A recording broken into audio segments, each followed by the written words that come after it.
The wind was wild that night, slamming waves against the rocky cliffs like nature was trying to tear the coast apart.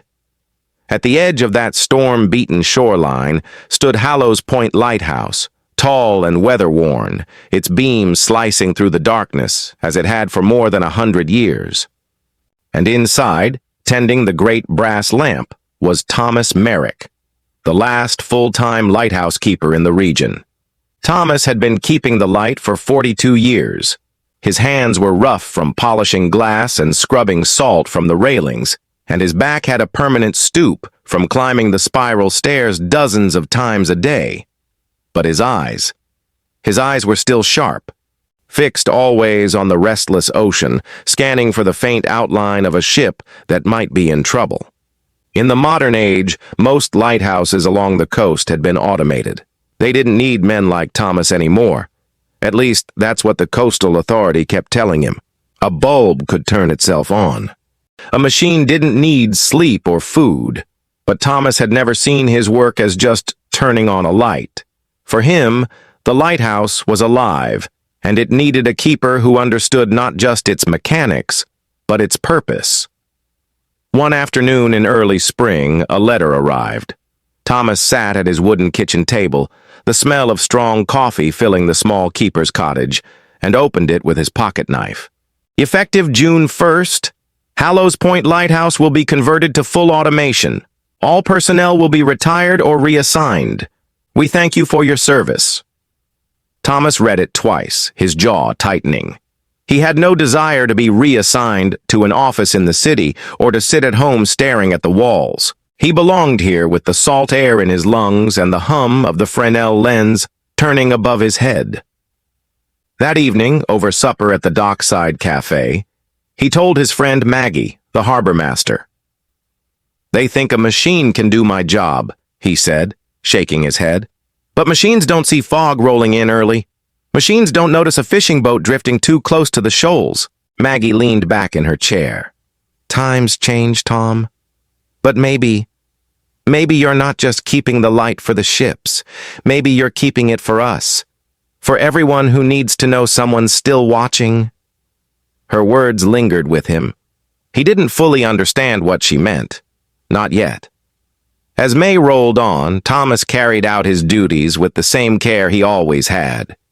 He climbed the tower each morning to check the lamp, cleaned the glass until it gleamed, oiled the gears, and tested the foghorn. He kept logs in his neat handwriting, recording wind speeds, tides, and ship movements. But as June approached, he felt a quiet dread.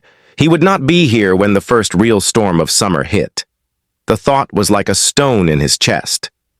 Then came the night that changed everything. It was 3 days before his retirement date.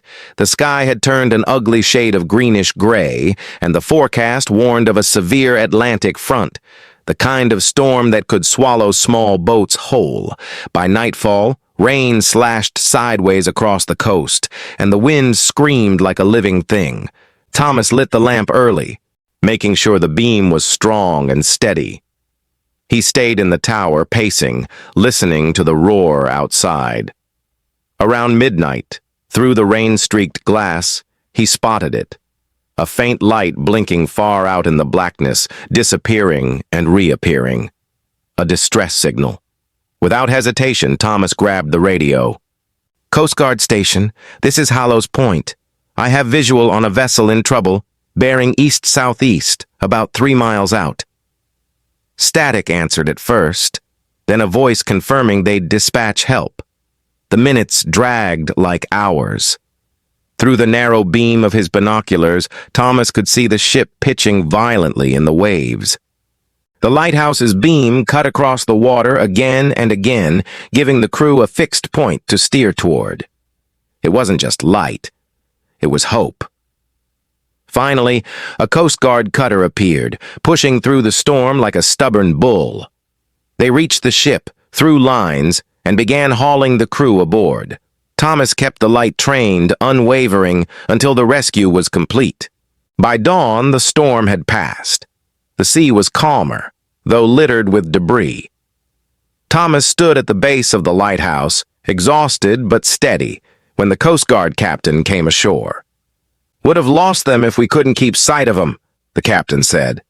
"That light, you saved 6 men last night." Thomas nodded, his throat tight. He didn't need thanks. The light had done its job. He had done his job. When the coastal authority officials arrived a few days later to begin the automation process, the town was waiting for them. Fishermen, shopkeepers, harbor workers, even the mayor stood together on the pier. Maggie stepped forward. "This light isn't just a machine," she told the officials. "It's kept by a man who knows this coast like the back of his hand. He's saved more lives than any of us can count. You want to automate? Fine, but you're not turning off him."